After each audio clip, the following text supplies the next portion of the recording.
Soren, congratulations on the victory, man. A tough fought performance. Was that kind of what you were expecting against Bobby? Yeah, so from what we've learned about Bobby before we went in here, we like to come in prepared. Everything we see from Bobby Lee in his previous fights, he's just tough as nails. He's like I said in one of my earlier interviews, he kind of reminds me of myself a few years back. So I believe he's got great things in his career future. Yeah, and most of the fight obviously took place on the ground. You both had your moments, some submission attempts. Were you surprised at how durable he was there? Because you were working for some submissions, but you obviously, he was able to survive there. Yeah, so we kind of drew from my own experience cutting down a weight class when I fought for the Cage Warriors Featherweight Championships, and kind of went through how much more fatigued we were in that fight compared to when we cut for lightweight. So we figured he's coming from welterweight, he's probably going to feel some of the same things. And I don't know if he did, but at least to my experience, he didn't really slow down as much as we hoped for. Was he really strong in there? I know coming down from welterweight, was he one of the stronger guys that you've dealt with? Definitely. So my last fight against Terry, he's a way bigger guy. He looks like a proper welterweight when he fought in the welterweight as well. Bobby, he looks more like a lightweight, and he's even a bit short, but he makes up for that in his wideness of shoulders. He was definitely very tough, and I'm used to being the lower of the guys I'm fighting, so I'm not used to having people be at a lower gravity point than myself. So that's also why we had some fun scrambles in the beginning. Gotcha. Thanks, man. Soren, Jaliki, you have like this huge following in Europe. You're like a cult following. You're here in America, it's a little different. But Scott said today that he wants to go everywhere. Anyway, you say, hey, how about Denmark? Yeah, that's definitely on my bucket list to get Bellator MMA back home to Copenhagen.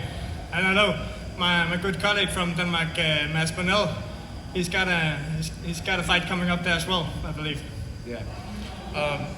So you're now 2-0 in Bellator. You got a sensational record. The division is wide open. I mean, with any chance you say, hey, 1-2 more fights and I'm fighting for the title? I'm not gonna say no to that, but is that the plan? I'm also a big believer, coming from being the champion in one of the largest European organizations. You have to earn that spot. So I'm willing to go back in there and really earn my top 10 spot, because I know, my last fight, I thought it was impressive taking on the former double Bama champion and dominating him with an injury, but coming in here, taking Bobby Lee, coming down from welterweight, I don't know where that stacks up in the division. So I'm willing to go back here or take Bellator MMA back to Europe once more and really make my decision, make my place in the division. My last question, there's a lot of grappling. You both had submission attempts. At one point he looked like he was working a rear naked choke. Was it close to being in it at all? Nah, so I understand why it would look that way. But if you really want to see a tight rear naked choke, go watch my fight against Paddy the Batty in Cage Warriors. That was a tight rear naked. Congratulations. Thank you. Hey Soren, Kevin here from Fighter Path MMA. Hey. Hey, so when we interviewed you, you said that the layoff from the knee injury back in Bellator London and the COVID-19 hitting was beneficial to you because no one got the jump ahead of you. So after this fight, when you were seeing going against your opponent, did you see that? Oh, am I slacking behind my opponent? Or am I on pace with him? So no, not really. I mean, it's been a while since most people could get back to normal training, at least professional MMA athletes. But so it's more like the first quarter of 2020, where I really think that if there hasn't been Corona, then everybody would kind of step ahead of me. But because I was rehabilitating my knee and everybody else was in lockdown, it was kind of a stalemate.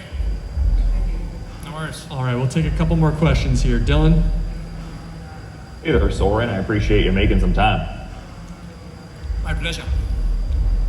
I was just curious because there was the very robust Viking war cry after the fight there. Can you talk about the importance of the Viking lineage in the bloodline? Because he seemed pretty impassioned there. Yeah, so like when you get a nickname like mine, the True Viking, it's not something that you just take for yourself. It's something you earn. So the MMA club I started competing in, we called ourselves True Vikings, and the name was kind of a giveaway. So I started MMA in that club when I was 15 years old. So the name coming from that, and it really made a big impact on me and how I ended up growing up. Jay? Congrats on the win tonight, Soren. And, looking at the lightweight division, you're not ranked because you weren't active since 2019. You probably will be after this and looking upward in the rankings. But have you thought about a time frame for your return? When do you want to get back in there? So when we want to get back in there now? This was great. Coming back after 1.5 year layoffs. I think got to watch this tape back, see where we really are lacking behind.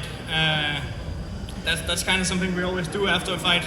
See what worked, what didn't work, what we need to fight on, and what we need to better ourselves in. And now, haven't watched this fight back yet, but I believe there was quite a few places where I did stupid mistakes that I shouldn't have. So we're gonna evaluate that, and I believe early fall will be the earliest you'll see me back. All right, thanks very much. Thank you. All right, and the last question here comes from Jeff Brantley.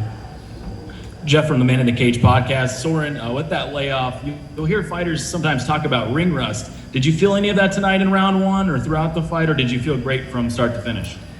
To be honest, I always, like I do with my weight cut and everything, the experience leading up to fights, because there's so much of a mental game in it. I write down what I feel, what I weigh, what I eat, what I drink. So I have it all laid out for me. I can see. Even now, cutting weight for this fight, I was like, all right, I'm 78 kilos now. Looking back at the last fight, the same time period before the weigh-ins, I was the same. So I kind of draw strength from those notes, and I didn't really account any new feelings regarding ring rust coming into this fight.